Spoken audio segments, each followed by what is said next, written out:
All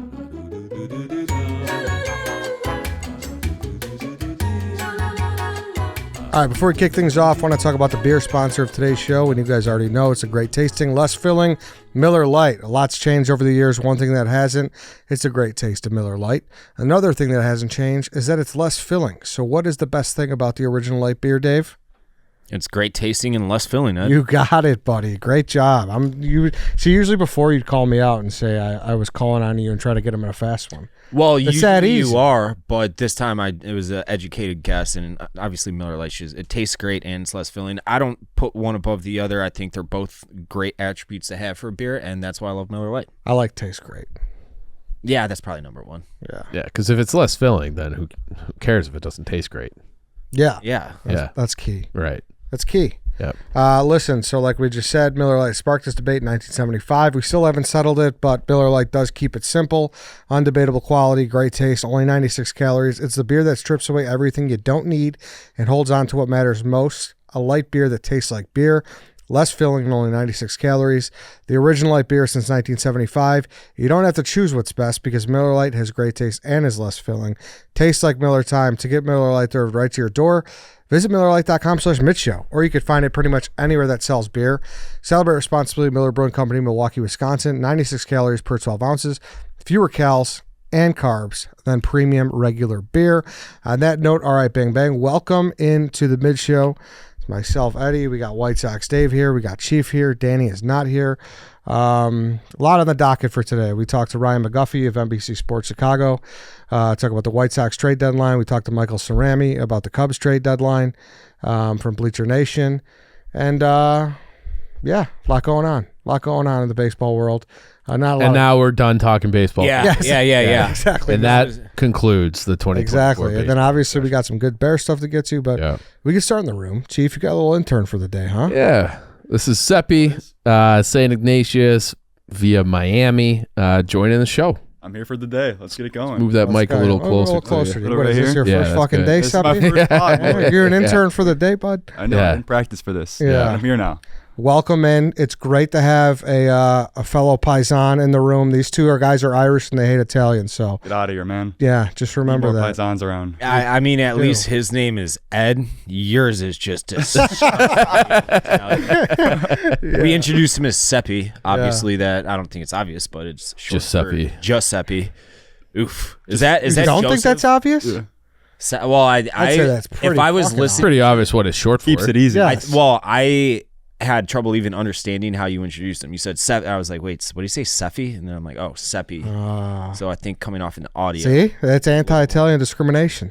Is that Joseph in American? Joseph. Or in Giuseppe English? Carlo Butera. If that's not more Italian than you can get. Why don't you just go by Joseph? Then I'm Joey. Yeah. Joe. Nice American name. That's boring. Got to be Seppi. Yeah, I like Some flair to it. I like that. See, that's The Irish don't need flair. yeah, right. His name grinding everyone. it Got enough already. Everybody's a fucking Declan or a Rogan or a fucking Shame. Everyone. Rogan? Yeah, that's your people. I've never met a Rogan in my entire life. I've never met a Rogan. Really? Yeah, I do have a nephew named Declan though. See, exactly. Fucking got your ass. Yeah. But yeah, welcome in. How's Chief been as like your show? Good. We met some Zlatan Ibrahimovic today. Yeah, that was pretty sweet. crazy. Yeah. It was picked a good day to come in. Yeah. Chief was going nuts around him. Yeah. Kept following him around the office. Was he? It was unfortunate one time because I had to go up. Like Dan was like, "There's a bunch of people who want a picture with you," and Dan was giving him a tour. I'm like, "I want a picture," and then I had to go upstairs to get my computer, and I just like walked right by him again. I was like, "Fuck, that's awkward." Because now he thinks I'm just like a puppy dog. Like Yeah. But I kind of... That's your lasting impression with him. Yeah. If he ever comes back here, you're going to be the... I don't think he'll remember. Did you offer to tug him in the bathroom or I anything? did not. No? I don't think he... If he said, hey, come give me a tug job, would you have? No, I don't think so. Okay. No. Sounds Just like you checking. would have. Yeah. Just checking. Me? Yeah. Why would I have? I hardly know who the guy is. Thinking about it. If Ryan Whitney hadn't gone on that rant about him 2 years ago or whatever, then I don't think I'd have ever heard of him. Where are you from originally? Chicago. Where at? Lincoln Park. Oh, okay. Yeah. Nice. Ignatius, Lincoln Park. That's a downtown living right there. Yeah, that's downtown. Downtown. That's downtown living. I've always wondered, because I don't know many people that grew up downtown Yeah. like that. Obviously, like, South Side guys more towards Evergreen Park, and then guys like him. But what was it like being like 10 years old chilling in Lincoln Park? I think it's a lot less dramatic than people make it seem. Yeah. People think that it's all crazy down there. It's the same as anywhere else, just more city living. Yeah, on the water. That is foreign to me. Like I'm from the city too. I'm from the Northwest Side, and I still don't know a ton of people that grew up down there. Really? Yeah. Two of our other summer interns are like city kids. Yeah. One's from Andersonville and one's from somewhere else in the city. Yeah, like to me, they just don't Lincoln exist. Park. Yeah, I think that's maybe like Lincoln- probably. Yeah, I think they went to Lincoln Park High School. No, they Yeah. went to Francis Parker, which is I think kind of Private. rival to you guys, right? Like Latin and Francis Parker, Yeah, like Parker and Latin academically, are like, yeah, at least. exactly. Yeah. They're more like private. Mm-hmm. We're more like religious private. Gotcha. Yeah, like we got some Ignatius people from the neighborhood. Not a lot, but they do find their way over there. That's I knew interesting. Ignatius people from the suburbs. Yeah, that's a thing for sure.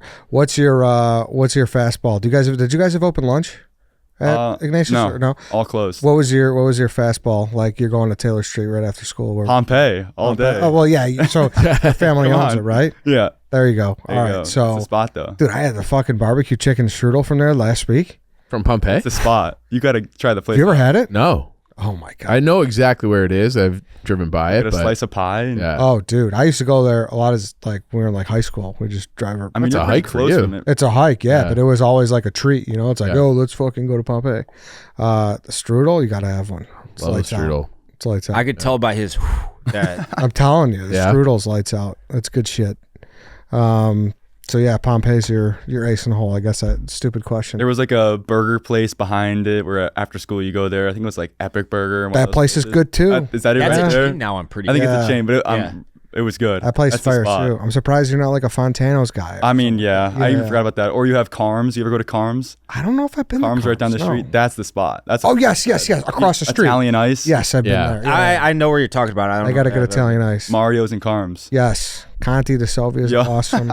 Dude, such great spots. No, they don't got this. Where's You the guys want to sit next to each other? Tefano's? They got so many good Yeah, spots over it's there. a good sub spot. Yeah. Oh yeah. All right. Breaking news on the Bears front: DJ Moore extended 4 years, 110.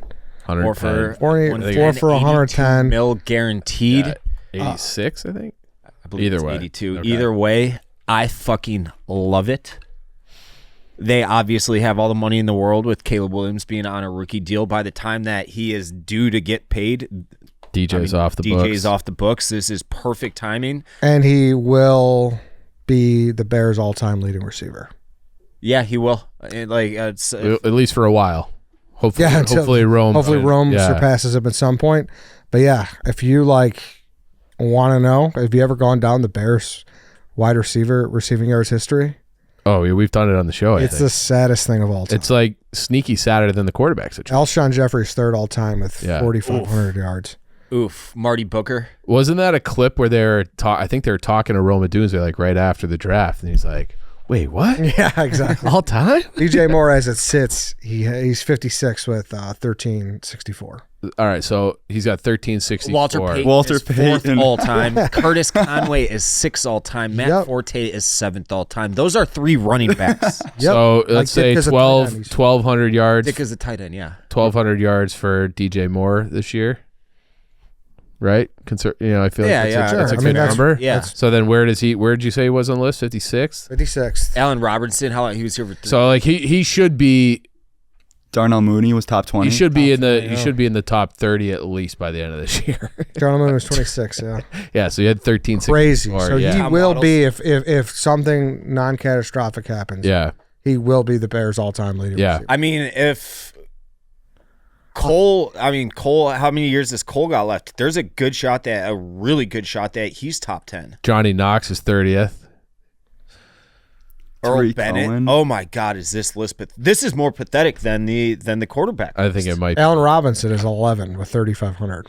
No way. Yeah. I mean, Devin Hester couldn't play receiver. He's 21st. So, Yeah, it's He was bad. a DB 90% of his career too. Although It's, a few years. yeah. It's really bad, boy. So Shout out to Willie DJ Gault. Moore. DJ Yeah. Moore said the locker room was just going absolutely bananas for him. That's good. Love to see that. Yeah. That's good camaraderie. That's good teammates. It really seems like I these guys love each other. do love revisiting that trade. The Bryce Young for DJ Moore and the picks. And now it's like we still have one more second round pick from that trade, but I think it's Caleb Moore, Darnell Wright, Torrey Taylor,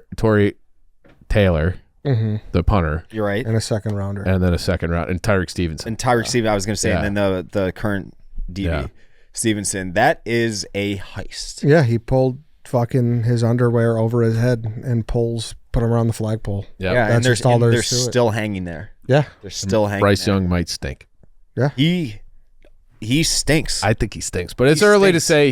It's early to say. I watched him. I didn't love him at Alabama, but he's got a rag arm. He stinks. He's no good. I'm saying it. Yeah. And he's not in a good situation down there, so he's cooked. I'm calling it right now. But the Bears aren't. And we got a game tonight. Yeah, we got a game tonight, Hall of Fame game, no starters. Yeah. So obviously sucks the wind out of it quite a bit, but it'll just be cool to see the Bears playing football again. Right? Yeah. Like that's that's just a positive thing to be happy about. So like I have a very, very dumb question. Does that include Torrey Taylor? Because I think he'll probably get some punts, right? Yeah. I bet you guys. I bet Austin Booker, our guy who came in like a month ago, fifth round pick. He's reportedly getting some snaps with the ones already. Yeah. So, but I bet ran you into he'll him play. at Little Bad Wolf a couple of weeks ago. You told me that. Yeah. Can you tell us how you reminded him that? How you guys knew each other? A few weeks ago, we were gracious enough to be invited to go see Keith Urban at Carol's Pub on the far north side in Andersonville. Taking the scenic route of the story. Prior to that, I went to my favorite burger spot, Little Bad Wolf, which is right down the street from the venue. And who do I see? Austin Booker, who we just interviewed like maybe a week earlier, something like a week earlier. And I'm like, "Hey, Austin," and he does the look around. He was with his girlfriend, and he looks at me. He's like, "Oh, hey, man." And I'm like, "I'm Dave. I was the guy with the dunce hat on." He's like, "Oh, what's up, man?" So good to see him. Yeah. What's up, dude? Yeah. That dude, he is going to be so big. Yeah, he's got room to grow. Yeah, because he was sitting down here. He didn't tell the best part of the story. He went there. Little Bad Wolf is known one of the best burgers in Chicago. You're like, how'd you like the burger? He's like, what do you mean? I didn't get the burger. Yeah, he didn't know that it's a fucking burger joint. Yeah, he didn't even know. I'm like, what? You didn't get how'd you come here? He's like, we were just hungry, so we decided to pop in and just were walking down the street. I'm like, dude, come back and get the burger and like report back next time you come on the show. So he went inadvertently to the best burger joint in the whole city and didn't get the burger. But yeah, it's a learning curve to being new. Rookie mistake. Yeah, rookie mistake. And he'll learn from it, I'm sure. In fact, I bet he's gotten a burger from there already. Maybe. Based off my recommendation. Possible. Besides that, yeah. I mean, the Bears are back. It's a good time. Hard Knocks airs Tuesday. Yep. The trailer got me absolutely fucking fired up. Just made I'd be like, I fucking love this franchise, even though how much I hate it makes you miserable. I do love it though. Yeah, for sure. It's iconic. Yeah. But like here, I want to go over some predictions. Who do you think is going to be like and take away like Rome and Caleb because they're going to be the focal points, but there's always like the camp guy that was undrafted. Is there anybody out there that you think is going to be like the star of the show? I think Taylor. I could very much see Torrey Taylor being. Yeah. Do you think the mates will make an appearance? I hope so. That'd be awesome. I hope so. 26-year-old Australian punter. Yeah. With character, like there's something there. Definitely. For sure. I think Tyson Bagent will have some moments too. I agree with that too. He's a walking quote. So and his dad is just the meathead. Yeah, he does a lot of interviews with his dad, and his dad's just like exactly what you would think a world champion arm wrestler would ambidextrous arm wrestler. You guys see how big Tyson got over the offseason? He's grinding his face off. 100 pounds bigger than last season. Did you see what he did? No. He did a mile of burpee and broad jump. Oh, I heard a mile straight burpee broad jump. That's fucking bananas. So how many burpees? Like 10 burpees. I forgot how many he said it. He said it averaged out to, but that's nuts. That's a lot of burpees. Bananas. Yeah, and he's like, that's a puke.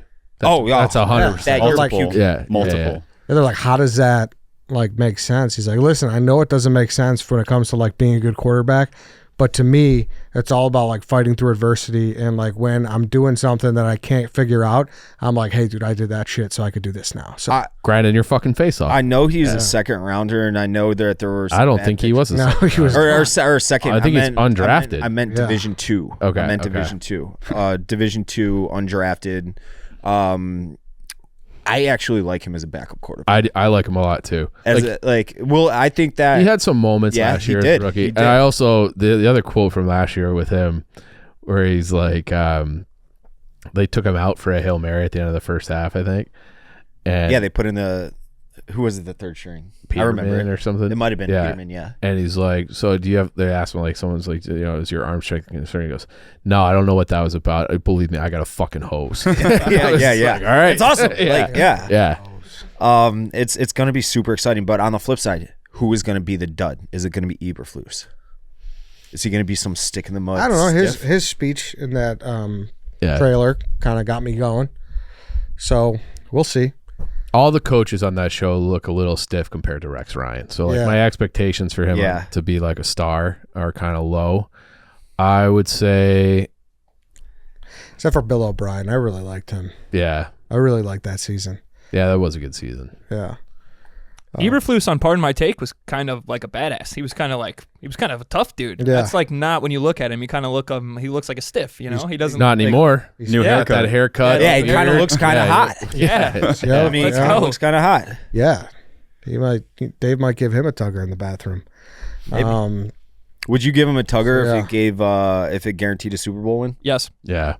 Probably. Yeah, probably. Yeah. If you didn't, like the entire city you'd have to go on the stockades and get tomatoes thrown at you in like Daily Plaza or something. Maybe.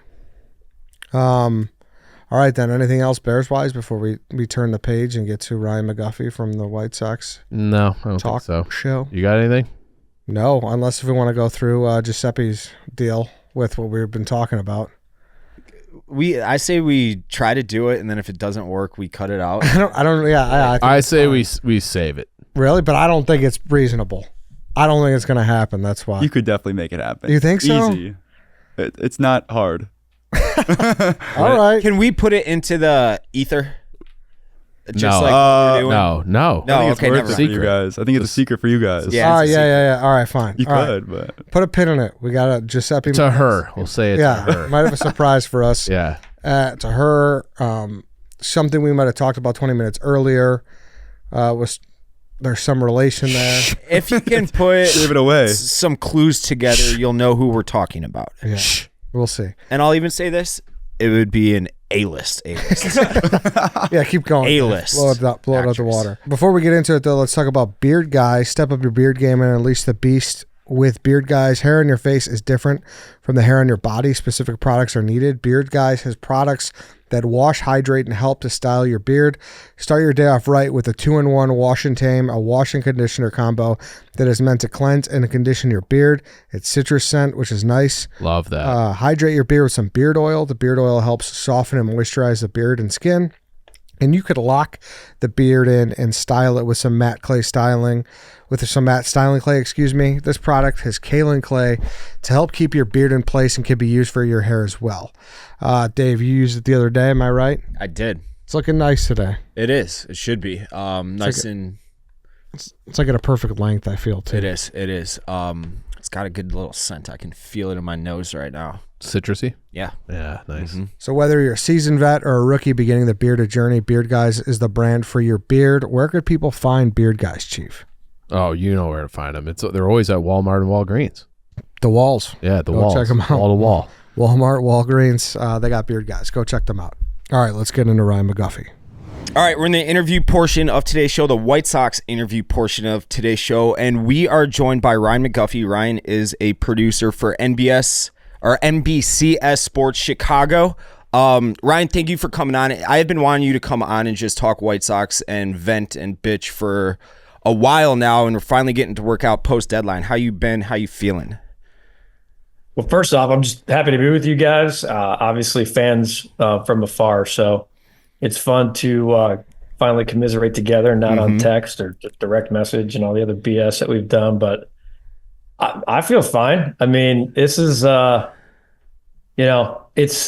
saw your post on Twitter when you had, I think, your thoughts post, Dave, yesterday, or as we taped this, I guess Tuesday. And, I think it's pretty spot on. I think there is this hand wash mentality that we're moved on for some of these guys, but it does trigger some of the irritation of the last 6 years. And, it is frustrating, and a lot of it's self-inflicted. I've said that repetitively.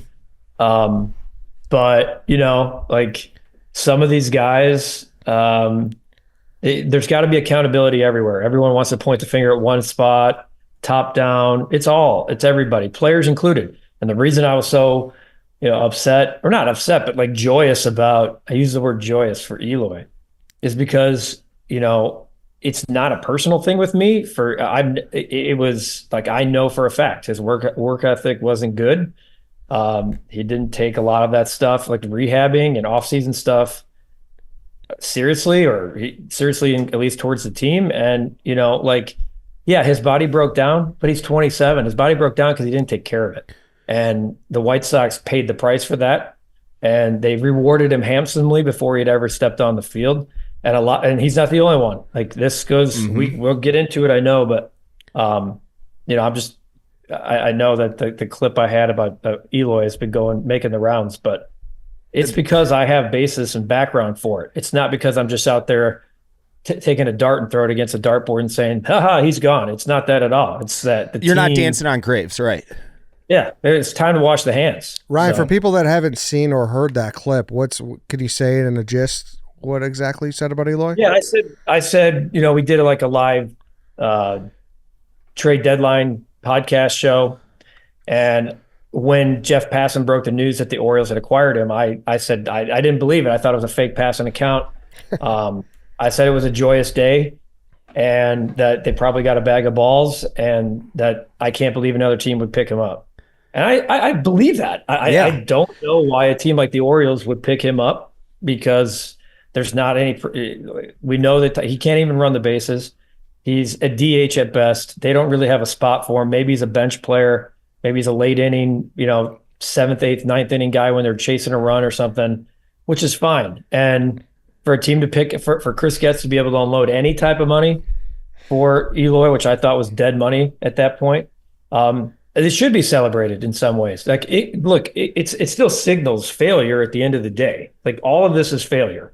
But to be able to unload part of that for another team to take any part of that on the final 2 months, the White Sox weren't picking up that.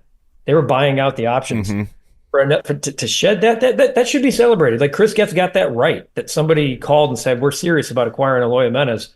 So that's what the clip was. And, look, there's plenty of people who get it, and there's plenty of people who think that I came out of left field or something. But I'm just telling you that, the guy, there's been a lot of clips out there about the best highlights of Eloy, and every memory we're going to have of him involves some type of injury. Every single one of them sans that 2020 home run against the Cubs. That's basically it. Now, with everything you just said, while I think I should, and I know in a vacuum I should agree with everything you just said, why should we celebrate Jerry Reinsdorf saving, I think it was $3.5 million on the rest of this year? It depends on what the White Sox kick in and all that, obviously, but it's not like it's going to be reinvested into next year's team, because I have been told, like, we get a lot of the same rumors and secrets and back alley whispers told to us. I heard they're going to have a payroll of about $100 million next year. I don't know how in 2024 you're supposed to compete with that, and that goes against everything both the GM and the owner told us last year when the GM was hired into this position. And it's just like, yeah, it's great that Eloy is gone because he's a complete bum, and like you said, he's lazy, and I don't have patience for laziness and untapped potential. But like on the flip side, it's like you're saving Jerry money so he can be worse off next year in theory, so it's like a catch-22 for me. But just seeing because like apathy I thought was fully set in, like I said in that video yesterday, but seeing his name in a trade deal, it's like, where in the hell did this whole thing go wrong? And I'm sure I'm going to have the same feeling for Moncada. when he's officially off the roster. I'm sure it's going to be the same thing. Not quite for Robert because he has been mostly good when he's not hurt, but it's like where did this turn wrong? Like I struggle with that in my head. Do you have like a linchpin move or lack of move that was the signal to you where like, hey, this might not go as we thought it was going to go? I mean, geez, we better get some drinks and if we're gonna do this. Just for real. This is a loaded question. Like the thing, I get what you're saying about like not celebrating saving money. I'm trying to separate for the sure. two. Yep. I'm separating the fact like the joyous part of this is for any of the guys you are investing in going forward, that some of the dead weight in the clubhouse is gone at least for 50 plus games. And you don't have to worry about how to squeeze this guy into your lineup or how to pinch run for him in the fourth because he can't do it. So I think just the signal to those guys that you're trying to get playing time to, that's a good thing. I could care less about the money. The fact that the Orioles, I'm quite frankly stunned that they just didn't give him to the Orioles. So the money part of it to me is more of like, that's a hat tip to get him out of here because you had no intention of keeping him. So in terms of where this thing went wrong, there's so much. Obviously, none of the guys that we looked at as the big three, the free agents brought in, the manager, Tony La Russa when the GM didn't want him. There's all of those play a role. I mean, when you hire like La Russa, I know we can go back and look at it in hindsight and say, well, at least he won 93 games. I mean, okay, but they were bad from the second half of 2021 all the way through 2022. They were a 500 team. I think they were like 4 games over 500 from the All-Star break on. So there's that like tying the hands behind the guy who wanted to pick somebody else. There's complete lack of development and any of the guys that you invested in and traded for. There's a couple success stories. We know Dylan Cease is a success story. Lucas Giolito, I think for the most part, is a win. Right? Yeah. I think I would say that was a win. And then you have some like limited flashes of good. Like, Ronaldo had times and then he had failed and then he built him back up as a reliever. But if we went bat by bat here, Moncada's I've said that Eloy's as big of a bust as any of the players in the rebuild. I mean, Moncada's got to be right there, if not just a nose hair ahead of him, just because of who he was traded for, and he was the number 1 overall prospect. So fail, Eloy fail, Robert. Like the injury thing certainly puts a dark cloud on him, but like you said, he's shown at least the ability to be a top 10 MVP type guy. Andrew Vaughn. I was so wrong on Vaughn. I thought he was going to be a consistent 330 guy. Still, I mean, we always do a dark horse prediction on the podcast every year. My dark horse prediction was this year that he'd have 100 RBI.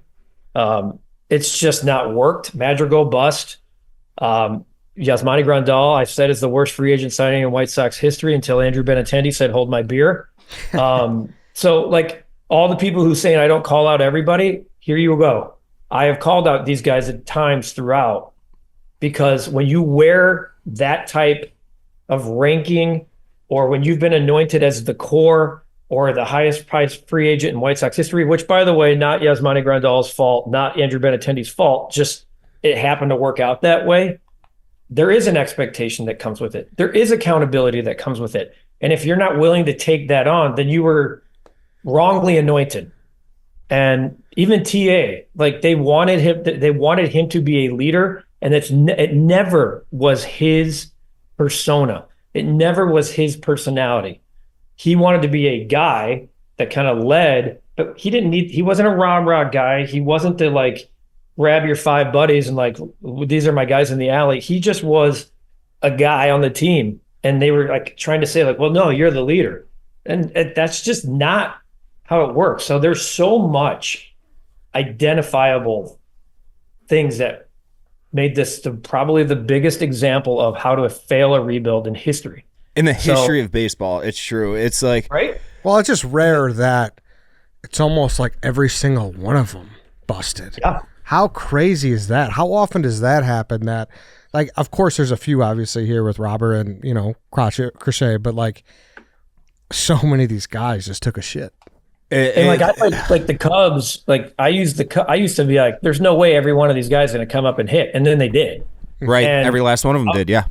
And so then even the guys that like hit on a just a average 100 plus OPS type guys that came, like David Bodie when he first came up was like, Jesus, even this guy's hitting.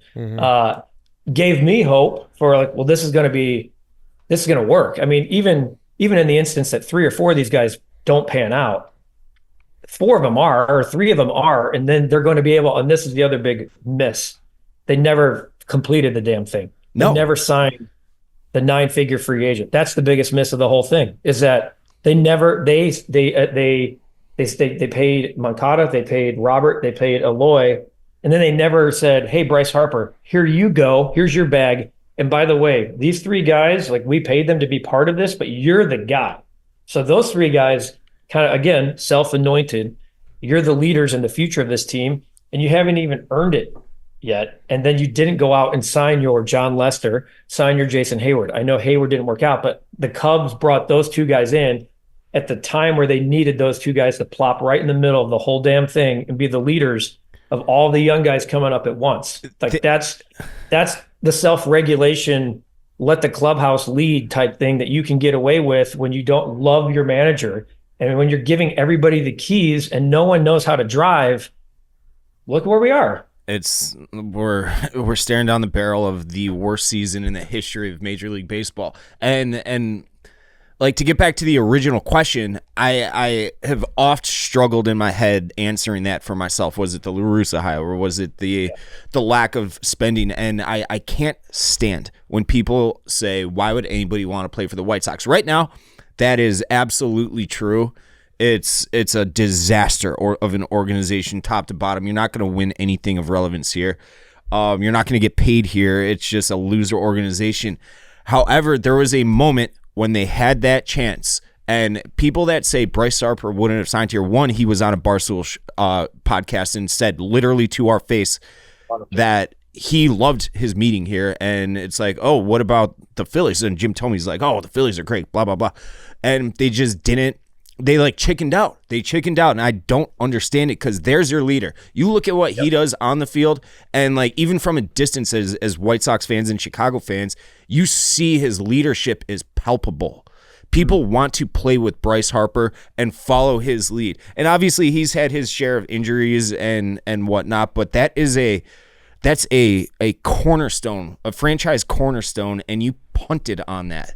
And your consolation prize was Dallas Keuchel and Yasmani Grandal. It's unbelievable how. But that's the thing too, where it's like the other veterans. Not only were they not in the same stratosphere talent wise as Bryce Harper, but you brought in Yasmani, and Keuchel tried that one year. He tried to shake up the clubhouse. Yeah, he did. But everything that was reported that Lynn and Grandal were kind of playing into the problem too, and those are the guys who are supposed to shake people out. Mm-hmm. Like, it's just so many slices of the pie got fucked up here. And I know you've gotten shit for it too. A lot of the I'll use the air quote insiders have, but Yasmani Grandal, what I've heard about how bad he was for that team is like, people look at him and they look at his stats at face value and they're like, oh, he wasn't that bad of a free agent signing. He wasn't good. He had that one stretch where he was the best hitter in baseball. He was Barry Bonds for like a 40-game stretch. But aside from that, it wasn't like, it was whatever. But when you add in how awful he was to everybody around him, by many accounts, it's like that may have been the worst free agent signing in history, and that was your marquee signing for the history of the franchise at the time. So it's wild. But like, talk to me about this deadline. I had a couple people reach out to me, and one of them legit said Chris Getz is just going to continue to get bullied by other front offices because he doesn't know what he's doing. And this is from a guy who has no allegiance to the White Sox. He works in baseball, not necessarily for baseball, but in baseball, and he knows what he's talking about. And I take his opinion to heart. And like, other players or people in baseball are just like, what the hell are we doing for Fetty right now? Like, are you kidding me? Are you kidding me? Yeah. And No. these are people within the organization. Yeah. Well, here's we all overvalue everybody, right? The guys that Yeah. are closest to you overvalue. I mean, if you look at the core of that trade, to me, Pham he literally was whatever. When you equate what he's worth, he's a guy. Yeah. Okay. I know he hit a grand slam in his first at bat. Yeah, I mean, we know. Okay. He's a guy, whatever. They signed him to be that guy. Pham knew he was being traded when he signed, etc. Kopech, who I think is going to thrive in an organization when he actually is allowed to be plugged and played and told that's where he's at. But they sold at the absolute lowest you could ever sell on a guy. Okay, so like I know that some of the relievers have brought in promising returns, but those are the two. And then you have Fetty, who's definitely he's more than interesting because of just you have to look at it. Like I looked at him, like I put him next to Flaherty. I think Fetty was so much more attractive than Flaherty. Obviously, Flaherty is an expiring deal, but even when you look at recency bias, Flaherty's had more MLB success, but you have to take into account what Fetty did overseas. Yeah, you have to. MVP pitcher in Korea, and then coming over here and getting he got screwed out of being in the All-Star game, period. He did. And so you take that like 1.5 plus, and then you look at the control you have with him, that's $7.5 million next year and $3 million left this year. Super attractive.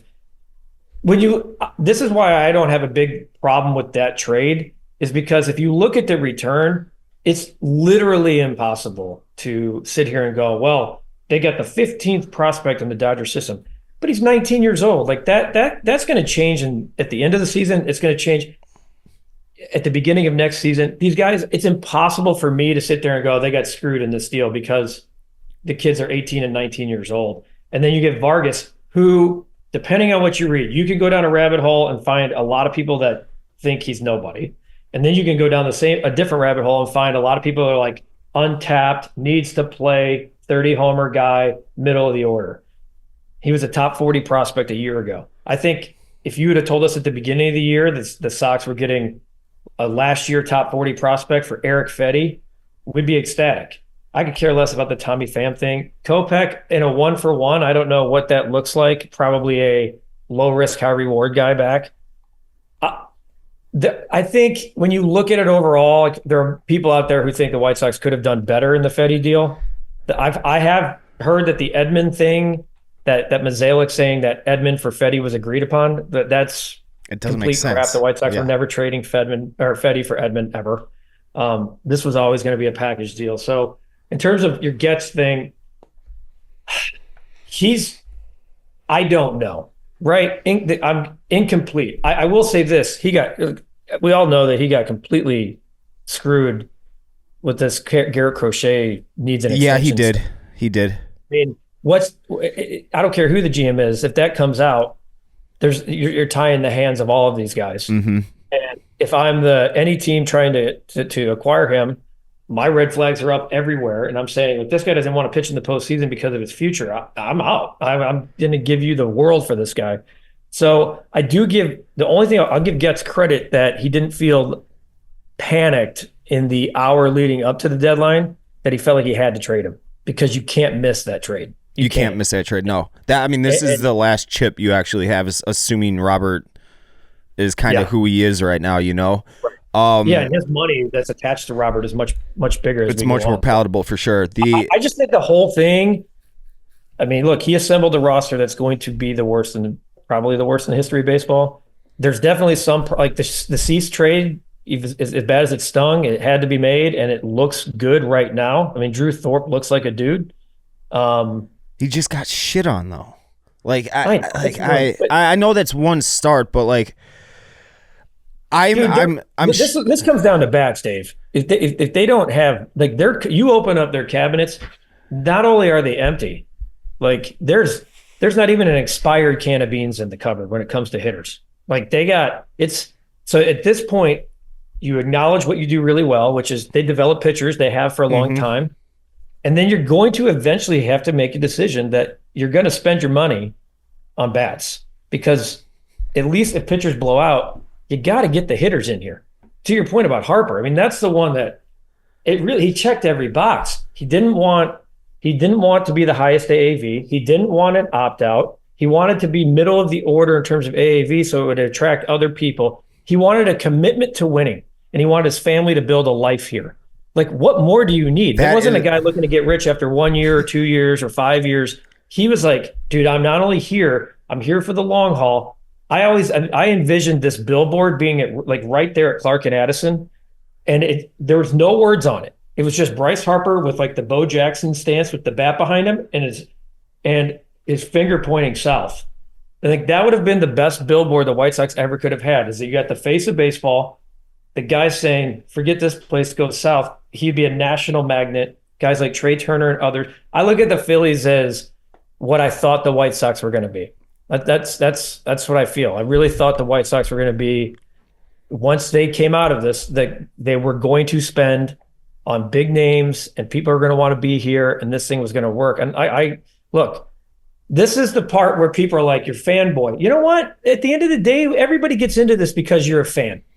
Okay? So guilty as charged that I am a fan of, I'm a fan of this, and I was a fan and I bought in and I did more, maybe me and Fegan did more for trying to promote that rebuild. And Chuck, I mean, I was on the damn bus with the Birmingham Barons for a week to get the pro. If we're going to buy in, let's buy in at the ground level. And we all got tricked, every one of us. And so if you're going to criticize me for buying into something that was proven around baseball to be the right method, if it works, guilty. I am not sad or I don't feel any remorse about that. And I also feel that on the other side, we can say, I was wrong about some of these guys, most of them. The organization was wrong. And the players at some point can look in the damn mirror and say, maybe I failed too. Because when you get paid handsomely and you get rewarded, you don't really ever have to say that. You just kind of be like, well, yeah, it didn't work here and it's sad and there's great fans and blah, blah, blah. But at the end of the day, this was one big trick, it just didn't work. There's no real reward at the end of all of this. One playoff win, or I guess if you count 2022 playoff wins, and now probably the worst record in the history of baseball. There's no scenario I saw that coming. No scenario. So when I get excited about a guy being traded that was at once a guy that I was in the car when we drove him to Wrigley Field and totally bought in. I was in the Dominican Republic with him at one point, but know that behind the scenes, he wasn't doing what he was supposed to do to commit to himself and to that team. So you know what? Thank you, Baltimore. That, I don't feel bad about saying that this is a joyous thing, because there was never more excitement when the White Sox traded Quintana for Eloy and Cease. I was so jacked up. I could not believe they got Eloy. I could not believe it. I thought Cease was going to be good, but Eloy was like light tower power.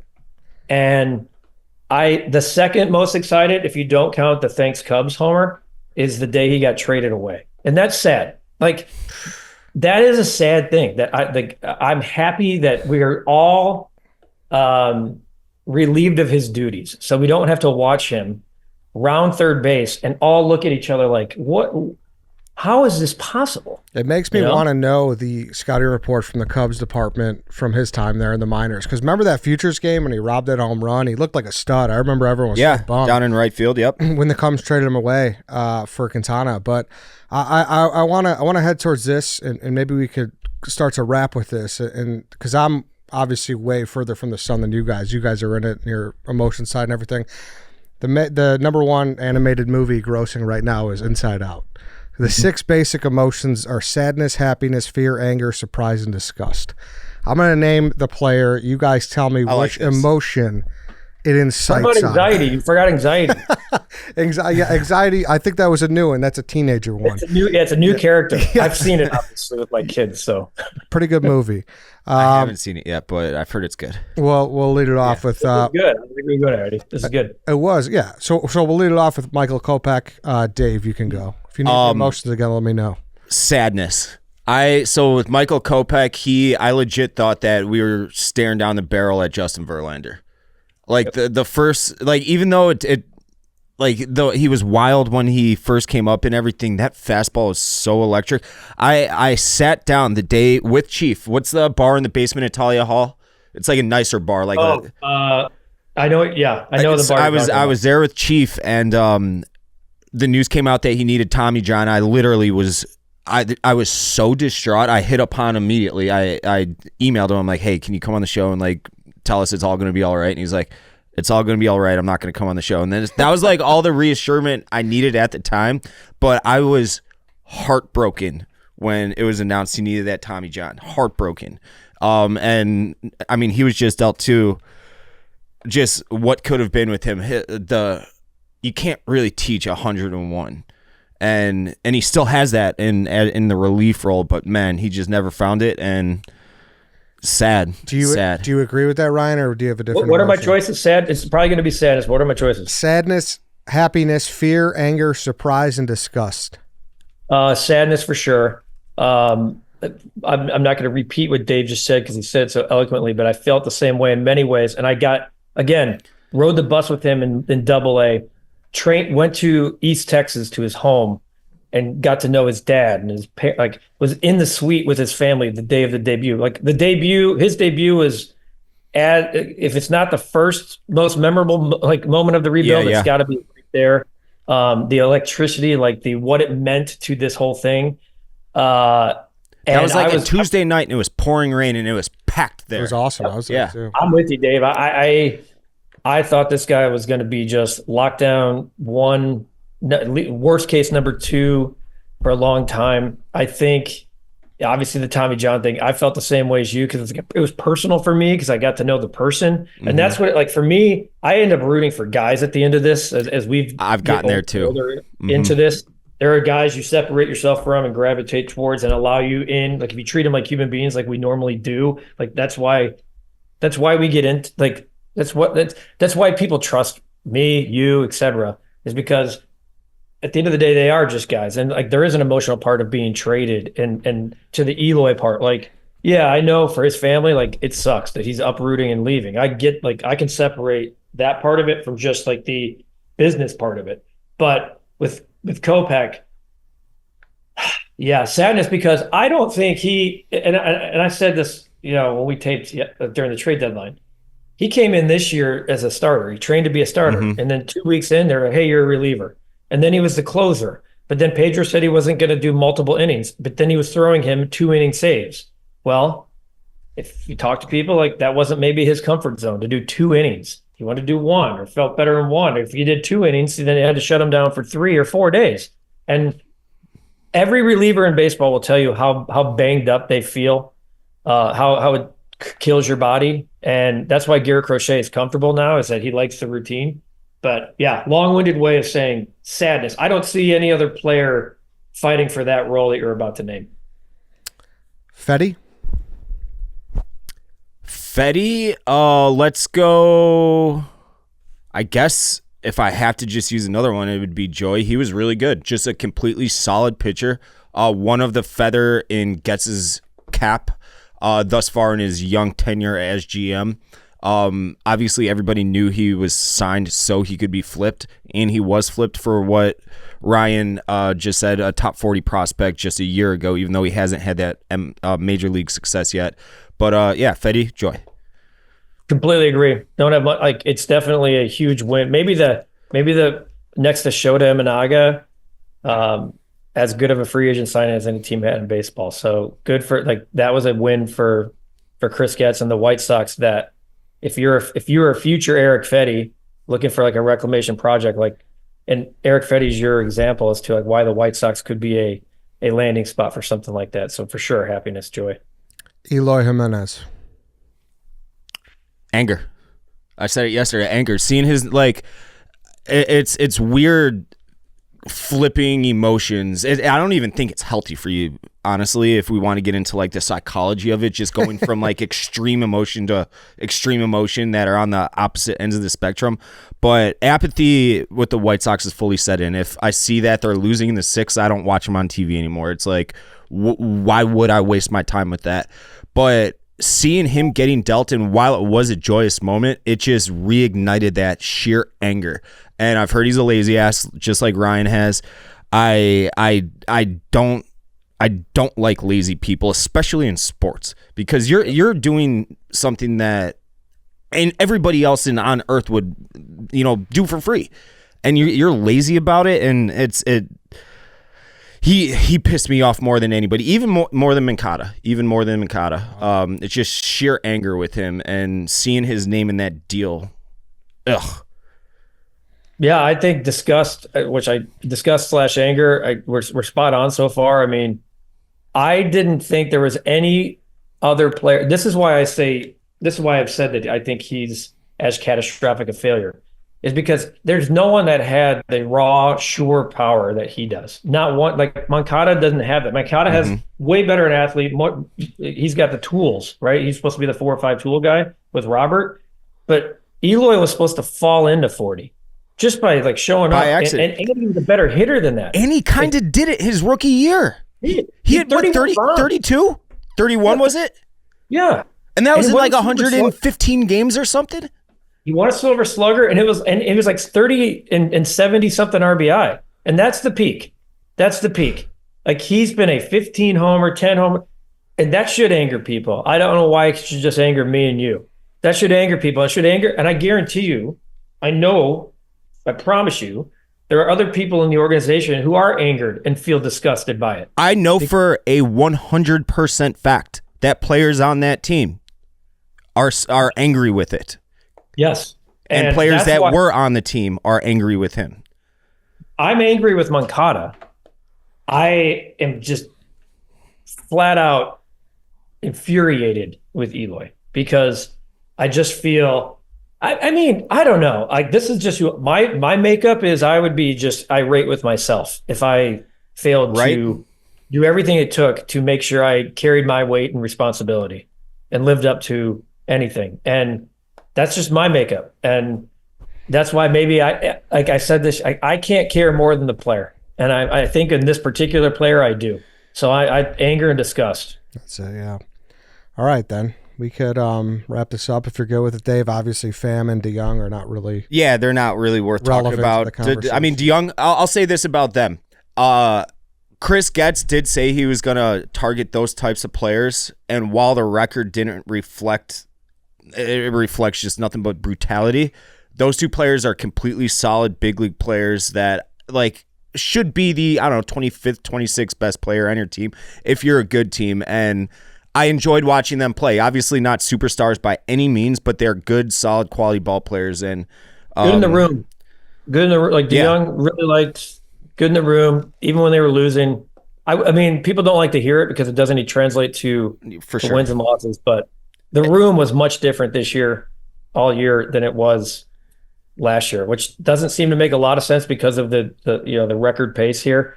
But they're keeping each other together. They're keeping each other intact, whether in spite of other people, fine.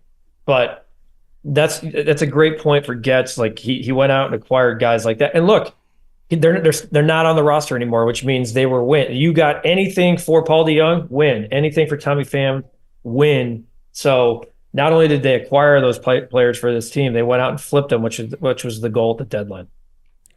Ryan, thanks for jumping on. Where could people find your stuff? Oh, White Sox talk, baby. White Sox talk. You guys do such a fantastic job, by the way. I want to get that out there. I know it's tough being so close to the organization to stick your neck out like you do and, really speak from your heart. Because, a lot of people that you're calling out do hear this and you have to look them in the eye every day, but you do it, Ryan. And you Chuck, Ozzy, Frank, you guys, even through this complete disaster of a rebuild and into this embarrassing season, have put together. I mean, it's not like I'm watching post games for any other organizations, pre-post games, but you guys have done an unbelievably good job of both entertaining the audience and speaking truth and kind of just gathering the vibe of the fan base for your guys' show. I want to say thank you for that, because I like, that's the only thing I actually tune into. Yesterday, after the trade deadline, I wanted to hear what Chuck, Ozzy, and Frank and Ryan said. You know, I don't care about the games. I care about what you guys think. So I appreciate you. I know it's tough, like I said, but keep doing you. And hopefully one day, a decade or two down the road, we can commiserate over a beer and happy times. Yeah, I mean, I could do the beer well before then too, if you'd like. Well, it'd be sad beer, but I'll do that. That's the typical. Beer sometimes can be rewarding. Yeah, that's true. By the end of them, you're usually laughing, and that's what I'm at right now. I just laugh at this team. Like, I hope that they cut payroll to $80 million next year, and I hope that they keep Pedro Griffel next year just to really rub it in on us, because like I'm a glutton for punishment, I guess. But thank you again, and we'll catch you soon. All right. I appreciate you guys having me on. I think the best thing that we can be is fans of each other. And, just like for me, and I appreciate, like, that's a lot of great things you said, but like, I'm fortunate. I love speak. Like I'm all truth. Like I'm a what you see is what you get kind of guy, but I'm not personal. I won't be personal unless someone's personal with me. I think I'm fair. And if you've deserved the kudos, you get the kudos. If you deserve the criticism, you get the criticism. And that's what I never try to make it about, like just taking personal shots at people for the sake of like getting somebody to click on something or watch or listen to our podcast. So, but in turn, your truth has turned your guys' podcast into a fucking monster in the Chicago market. So people gravitate towards that. So, hey, let's hope that one day down the line this thing gets turned around. They're a long way from there, but it's a long ways away, and it's sad. But yeah, we'll catch you.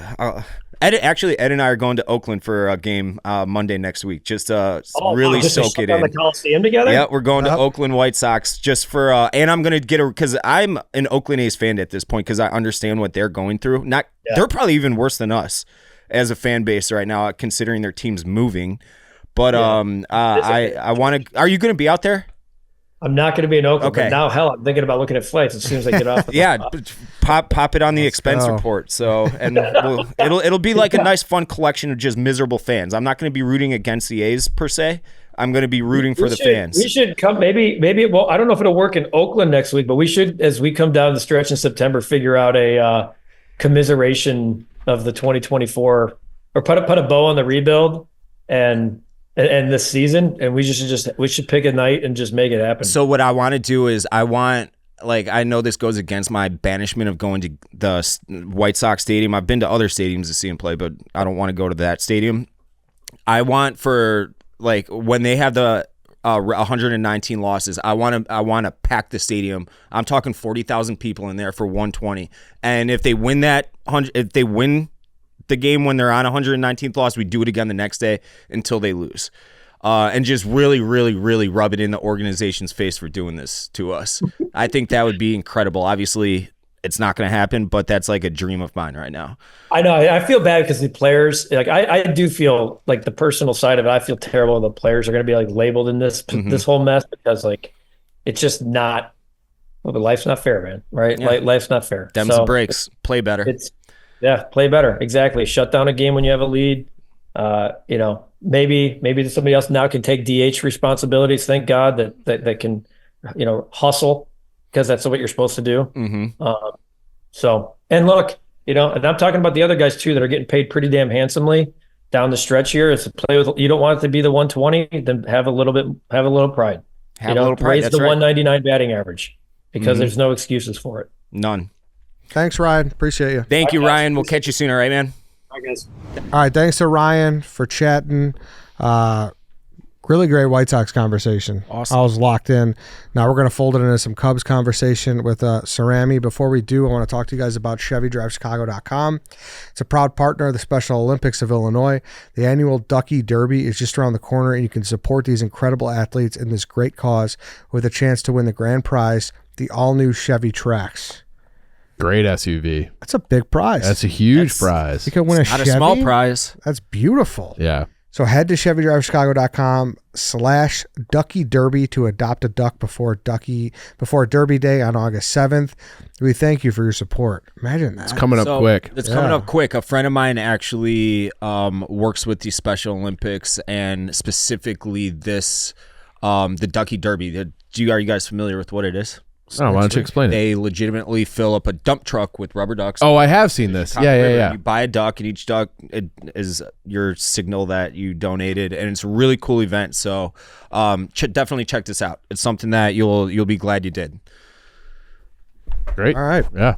Go head to ChevyDriveChicago.com/Ducky Derby to adopt a duck I'm going to do it before right now. Derby Day on August 7th, and go buy a Chevy. All right, let's get into Michael Cerami. All right, so now we're in the interview portion of the show. We are joined by Cubs reporter, Cubs blogger, Michael Cerami for Bleacher Nation. Michael, welcome back. It's been a steady decline every time we have you on for this team. Yeah, that's a good point. This time is the trade deadline version. But needless to say, it's always great to see your smiling face. You got a nice backdrop there. Who is that, Sosa? Oh yeah. Nice. Oh, the king. The king. Bring him back. That's the only way to salvage the season is that they bring Sosa back. What's on the bottom part of that jersey? Oh, it's awesome. Here, let me see if I can do this without Oh, there pulling we my go. microphone. It's Just the most adorable picture of him ever. That's a great He's just picture. he's like sheeply smiling. Yeah. I don't know why. I have no idea. Came with it. But welcome, Michael. How are you? Good. Yeah, it is seemingly getting worse, but just remember, it can always get a little worse. Yeah. So We could live. It's always darkest in, before it's like- completely black. right. Yeah. We could live on the moon or something without access to food or oxygen. That would make it worse. Yeah, that would be worse. That's not where I thought you were going. We could be White Sox fans. Yeah. That'd be worse. We've had you on this, I think, third or fourth time this summer. I'm mad at baseball as a whole at this point, personally. I don't think a lot of organizations are hell-bent on winning, the Cubs included. And as someone who hates the Cubs, it makes me mad that, like I said probably 6 weeks ago when you were on, how they're not the Dodgers of the Midwest and how they're punting on this season. It grosses me out. No, they were buyers. Fan. They were buyers. Yeah, Yeah. sure they were. Yeah.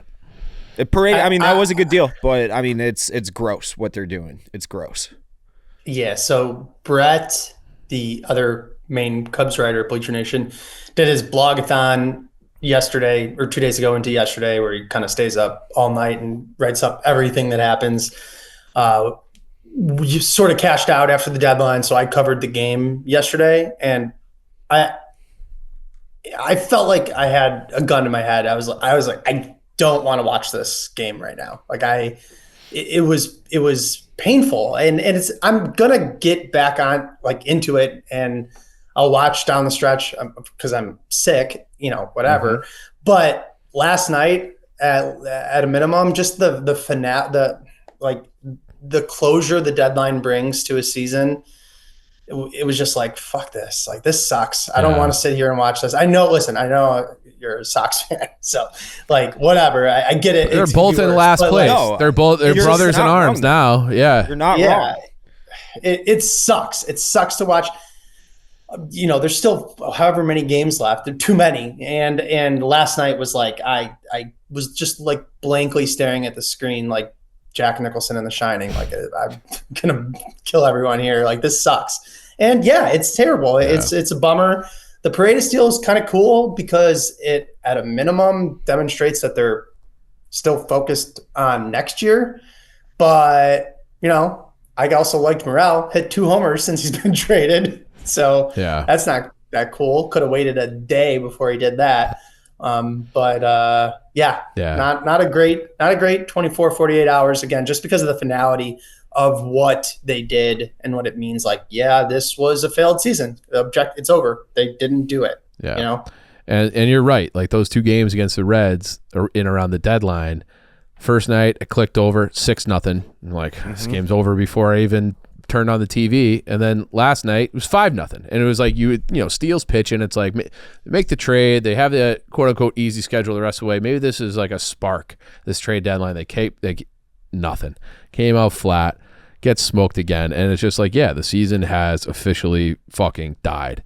And it was like, all right, well, if you are on to 2025, it didn't feel like, I don't know, I expected Tyon to move too. And that never materialized. So what do you make of them holding on to him? Yeah, so I feel like I'm kind of on an island here. I mean, obviously not with you, but I was sort of tweeting through the pain yesterday and kind of upset that they didn't trade Tyon. He's obviously been good for the Yeah. Cubs this year and at the end of last year too. Like, there's no question about that. But he's also 33, and we've also seen him get blown up for prolonged periods of time before. He's not making no money. 18 million isn't a ton, but it's not nothing. Right. And starting pitching was in crazy high demand, and two of the top starters didn't get traded. So it was like, well, what's going on here? I see a lot of people say, well, we need him for next year. I don't know. I don't think we. That's what I'm saying. But I think I've sort of crystallized a couple things in my head.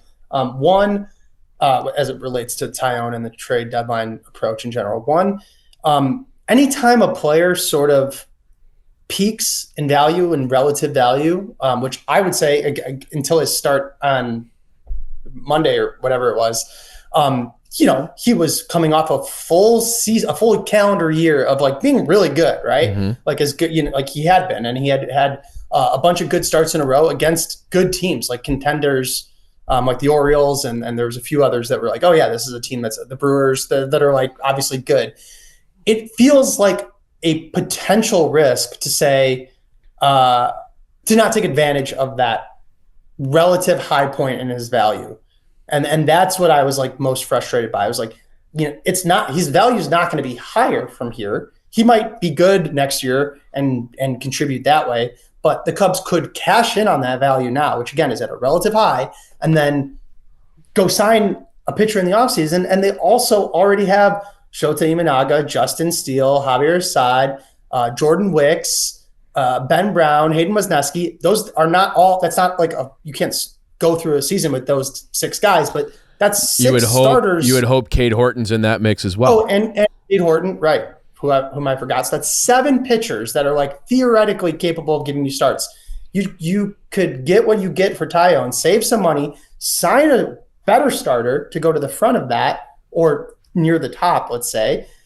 And I feel like the overall balance there is better than just keeping Jameson Tyon for next year. That's why I don't agree with everyone when he says, well, we absolutely need him. First of all, he might not be good. Maybe he will be, but we don't know. And right now he's at a relative high. Second of all, they have a lot of starting pitching. I get that some of those guys are hurt. But Jordan Wicks looks pretty damn good to me when he pitches, and I don't think he's going to be hurt for his entire career. It's not something that people talk about him that way. Yep. Javier Assad has been good. Cade Horton, it's the first time he's gotten hurt. It's, like as a pro. So I don't know. I just thought that they were leaving something on the table there. And then the sort of flip side to that, or the coinciding point there is that, I started to hear some stuff behind the scenes, like not related to Tyon, but some other bigger deals. And I think I got ahead of myself and got a little excited about some of the trades that I think that they were talking about. And, it might have turned out that maybe I just hadn't had this level of insight in the past. And I probably was like being a little green about it. Like, teams talk about big trades all the time and they don't happen.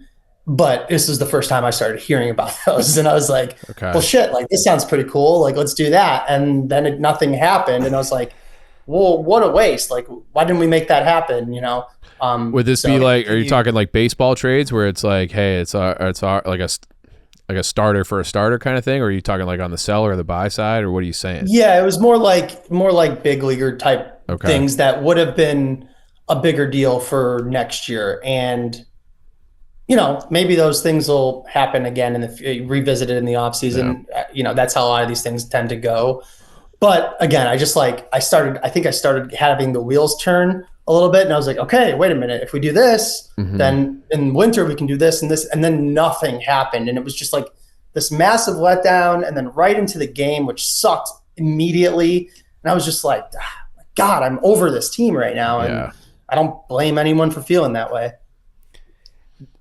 For going back to Tyon a little bit, did you see what the Rays returned for Trevor Rogers? This is what kind of pissed me off, like, because Tyon and Fetty were, similar type arms on the market. And the White Sox returned what they returned for Fetty, plus Kopech and Pham. You could have gotten a good piece for Tyon. And the Cubs, like many teams, are desperate for offense right now. So and they have a dearth of arms. So like I'm looking at this, I'm like, what is Hoyer and his staff doing? Like that is a piece that you do not need anymore. Like you could trade that, someone will need that piece, and you can get, start to build up in that minor system with some offense that they're desperate for. So it did not make sense to me, and I'd be pissed if I were a Cubs fan. Yeah, I mean, he's not the only one. Kikuchi got like a crazy return. Too. Yep, Kikuchi too. Like, yep. Like, I don't know. If that's what I'm saying. Okay, maybe it would take eating some money. Fine. You got it. You got it. What are we talking about here? And let me, a lot of times I'll get when you guys are bringing this back out of me, which now I'm laughing because I like finally calmed myself down and I'm worked up. Welcome to the gutter. People started saying like, well, isn't it a sign that they didn't get the types of returns that they were seeking because they didn't trade them? And for a second that made me pause. And then I thought, wait a second, there's maybe the most common singular criticism of Jed Hoyer is he's not aggressive or bold in these sorts of things. So why are we all of a sudden eliminating that possibility from his approach to the deadline? Maybe there was a perfectly good offer and he didn't go for it because it was too bold or too aggressive or too risky or whatever, too expensive. I don't know, but I'm not just like, I can't just drop all the context I know about him as an executive. Does not get the benefit of the doubt. Why would anyone give him the benefit of the doubt? That's what I'm saying. Yeah. So I'm kind of frustrated by that. And again, when it comes to the other stuff, it's just, every single position is locked up besides catcher because Cody Bellinger seems pretty likely to be coming back. So even if you say he's your right fielder, then Suzuki's your DH, and you go around the diamond. I won't waste the time doing it, but either by contract or no trade clause or prospect status, there is not a single position the Cubs can add. So I was kind of hoping that they would consolidate some of that into some sort of trade that either opened up a spot for the offseason or made sense. And I guess they could still do that in the offseason. But they just have a bunch of like B- players. Like that's like, like that no one, they're like, oh, that's a good major leaguer. I wish he was hitting 6th for us. But they don't have like those, like that's our star. They don't have the Juan Sotos, and they could have. They could have been aggressive, and they don't. They just have a bunch of like, hey, he's pretty good. Like that's their whole team is just pretty good. Isak, I gotta get used to that. Paredes, what the two guys that they were most tied to in the offseason in trade was Paredes, who they have now acquired, and Emmanuel Clase, who's like the dominant closer, the Guardians. And it's like, if we had a third baseman and a closer, this would be a whole different spot. So you waited, you weren't aggressive, you didn't do it, then you resolved one of those by making the exact trade. And again, the reports at the time were that they didn't want to trade Morel over the offseason specifically for Paredes. So like you did it 4 months later when it didn't matter anymore. Yeah. He was a 3-win player and Morel's a negative 0.1. Yeah. It's like, he does suck. Let's make the deal. Yeah. Were you sad to see him go? Were you sad to see him go, or were you happy to turn the page? No. I mean, I like Morel. I've gotten shit because I still think he's going to be a star. I think Paredes makes sense because he's definitely more consistent. And this is his second good year in a row now. Yeah. He's a much better defender. He's a fine player to have, and I'm okay with it. And I kind of understand the deal. I'm just saying this is the sort of thing that, like, why does Jed Hoyer not make that move in the offseason? The answer could be because he wasn't sure what Morel was going to be. And my retort to that is, well, it's kind of your job to know that. Yeah. So, like, do you just always get to be 3 months late on these things? And then I don't know. It seems like a pretty big bummer when a third baseman and a closer would have made a huge difference before the start of the season. And when everybody is saying this team is just not good enough, and then they're just not good enough in the exact ways that we feared, well, I mean, that's not hindsight. Yeah. That's just foresight. And then even looking into the future, you know, because the Cubs last year, they were kind of like this, you know, fun, kind of up-and-coming team. They're not a young team. You know, like Horner's been around a while. Was Hap 30 now? He's probably close to it. You know, like all those guys are getting to like, well, now you got to start having like diminishing returns. So it's like, it was almost like this year was probably the year that they needed to really put their foot in the ground and kind of go for it, because after this, I think Seiya's on the wrong side of 30. Like everybody's getting to that point. Shota too. And all of a sudden it's like, we're an old team. You know, and even Michael Bush, who's a rookie, is 26, going on 27. So yeah, no, they're definitely not young. I mean, listen, they have a good amount of prospects right at AAA or AA and about to be at AAA, and that's all well and good. But you know, I think 2015 did a lot of damage to some. It's playing out right now with Pete Crow Armstrong. 2015 did a ton of damage to Cubs fans because guys don't come up and do what Chris Bryant did, or do what Addison Russell did, and do what Anthony Rizzo did for the Cubs, because he had already come up a year prior with the Padres and went through that. Like, people are like freaking out about PCA. I'm like, he's 22. He should be in AA. Like, you know what I mean? And that's so even if you love Owen Casey, Matt Shaw, Moises Ballesteros, yeah, maybe they'll be up next year. Maybe they will. The chances are them carrying a team low. That's not how it works, and you need to be prepared for that. So I don't know, and yeah, that was so fun in 14 and 15, where it's like every time they called someone up, Schwarber, whoever, it was like, well, here's another all-star. We literally he's kind of, I would consider him a counterpart of yours, but do you know Mike or Ryan McGuffey at all? The White Sox pre-post guy. You've probably seen him around the Twitter, but like we literally just said that we interviewed him before you and said the exact same thing about the White Sox. Like the exact same thing. On the flip side though, like with the Cubs watching them in 15 and 16, which kind of sort of I think led to the White Sox being like, all right, let's follow that path. Not one of those guys hit, other than kind of Robert a little bit, but he's always hurt. Did you see the Jeff Passan resurface tweet? It's making its what was it? I haven't seen it. It was just listing out all the acquisitions the White Sox have made, and he's like, they're going to be a problem for the league for a long time. From like 2020. It was the Baseball Images Preceding Unfortunate Events Twitter account, which is really funny. Just listed all the players and like they're either not good or not in the Sox anymore, or out of baseball. Even like Tim Anderson's out of baseball right now. That's crazy too. He was on the cover of a like MLB 2K, or I don't do MLB games. Like 2 years ago, 2022 he was. Yeah, him and Javi.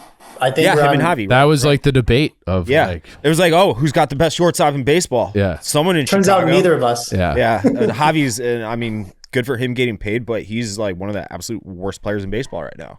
Yeah, not literally. I mean, literally, he is, I think, the second worst hitter that's qualified, which is insane. Behind Benintendi, yes. And that's this. I mean, I'm not trying to only jump on Jed here, but I also see people incorrectly saying things like, "Oh, well, it turns out Jed was right for not, extending Chris Bryant or Javi Baez."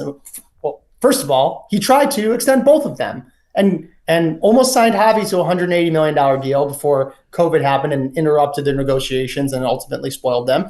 And he offered Chris Bryant a lot of money too. And I know there's conflicting reports there, but I'm pretty confident that there was big money on the table to make him the highest paid Cubs player at the time. And so, no, you don't get credit for that. You tried, and it just didn't happen. So he tried to sign those guys too, and they both would have been relative disasters. Bryant because of injuries, Baez because he just decided to unlearn baseball, apparently. That's a perfect way to put it. He just unlearned how to hit. It's crazy. I think that Javi Baez, he needs to be surrounded by that like Wrigley Field 2016 environment to really thrive. Because even when he was on the Mets, he wasn't like horrible for them. He wasn't necessarily that MVP type player.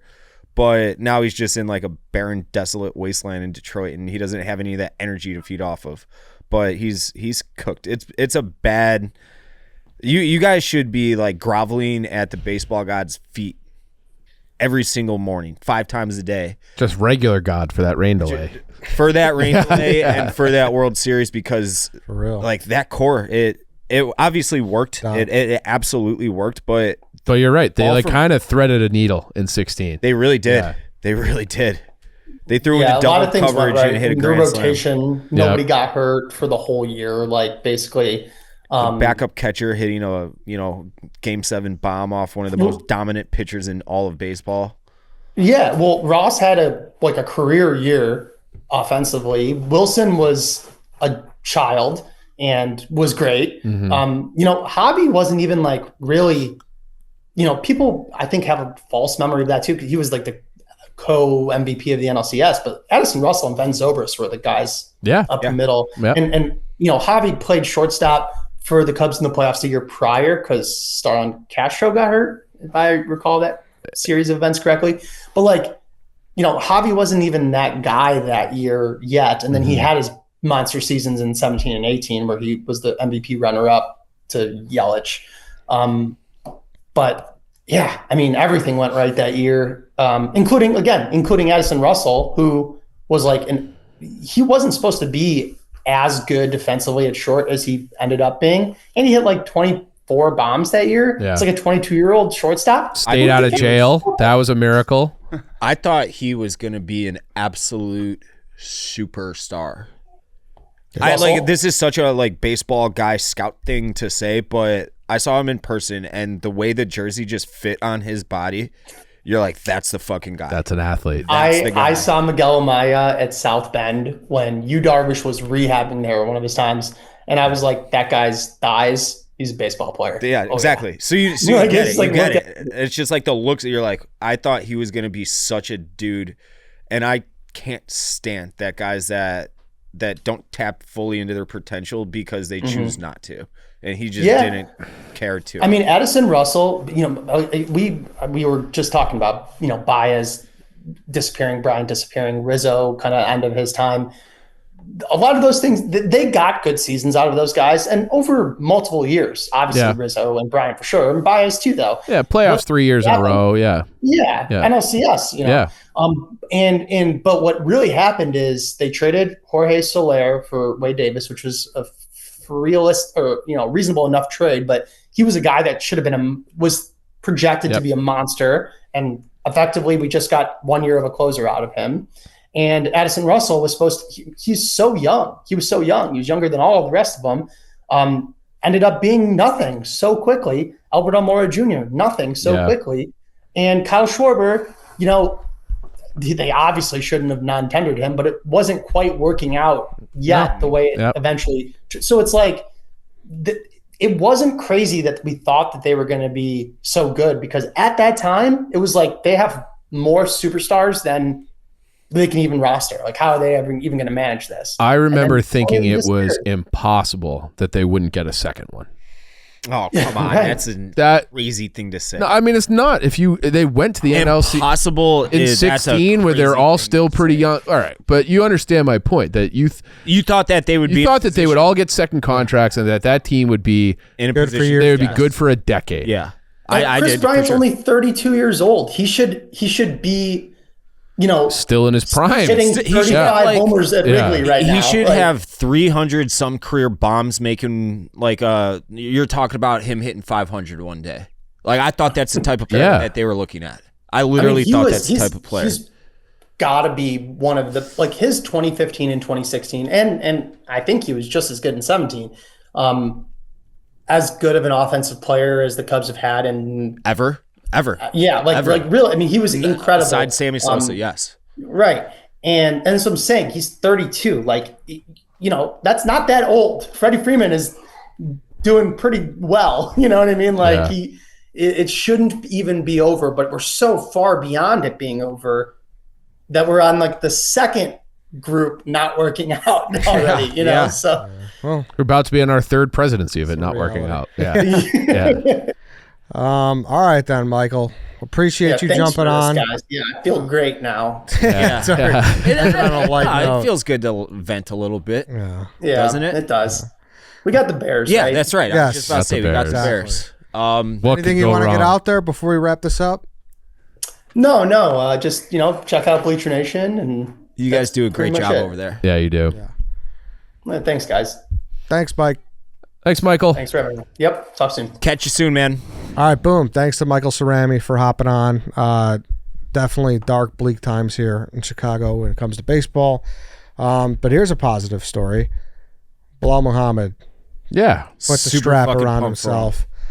Awesome job. Did you watch the fight? I did. He beat the shit out of Liam. Took him to the Edwards. woodshed. I got a little nervous at the end. It did with the elbows at the end. I'm like, holy fuck, Edwards is going to do it again. Got busted. That's- up. The one where he dropped him on his fucking head too. Yeah. And I don't like I understand people not enjoying Bilal Muhammad's fighting style. I don't understand them bitching about his fighting style in that championship fight. He was the aggressor 100% of the time. What did you want him to do against Edwards? Was the boring one. Well, he just didn't try to make any moves out of the gate. Bilal would come, he'd fucking pick his ass up, he'd drop him on his head, literally, and then he would take control for the whole fight. He pieced him up like boxing too, though, and that's what Edwards is known for. And Bilal just pieced him up. I'm super happy for the guy. He's doing his victory lap. I have been in touch with him. He's going to swing through in a couple weeks. After he's done Good. with his tour. He's going to come check out the office, do Nice. the yak and all that stuff. I'm really happy for the guy. I'm really happy for Chicago. Chicago came out for him for sure. I was at a UFC bar on Saturday night watching the fight, and it was packed to the gills with Bilal Muhammad fans. It was really cool to see, and it's super cool that One of our own. one of our owns got the title. Hated to see Curtis Blades.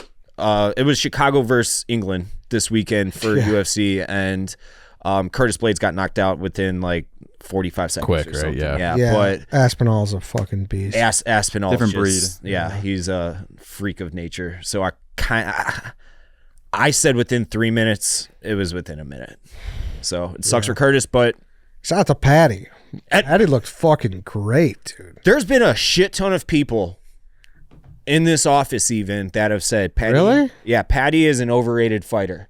And you know what? I didn't necessarily disagree. He fucking dominated that fight. He looked so good. He looked like a top 10 fighter He looked in his awesome. division. He looked outstanding. And he looked all cut up too.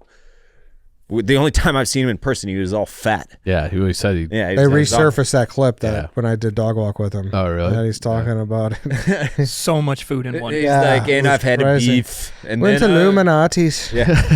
He sounds like he's straight out of the Beatles. Yeah. Illuminati's. And then we had a beef. I And had some chips. ice cream. And then Yeah, he was just fucking hammering food.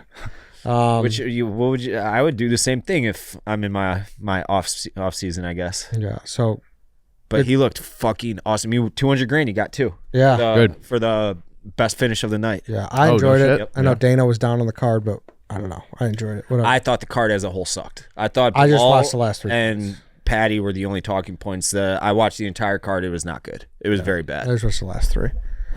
But shout out to Bilal. Shout out to my Chicago and That's it. Bears. Were you gonna say something?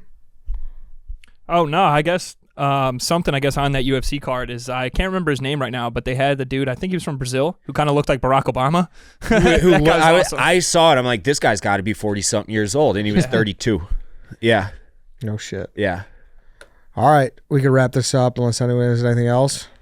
Seppi or Don, you want to shout out the boys or anything? Shout out to Ignatius. Oh, There you go. All all right. the boys from Ignatius. Shout out to them. All right, then. That's it, everybody. Thank you for listening. Thank you for watching. We'll see you guys next time. Go Bears.